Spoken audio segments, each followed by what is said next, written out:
In today's video, I'm gonna be showing you the exact way to use Safari browser on an Apple Watch.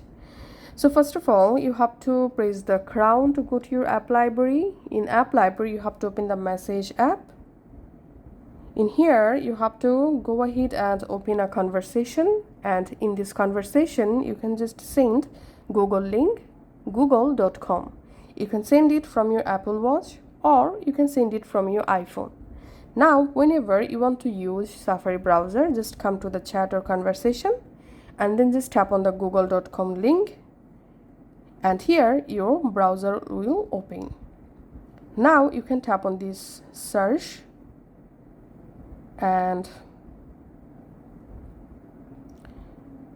it's complicated to use Safari browser from Apple Watch.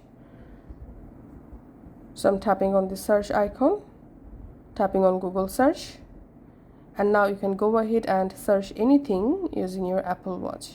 Also, you can change your search result. You can select image, news, video. So as you can see, that's how you can actually use Safari browser on our Apple Watch. Thanks for watching.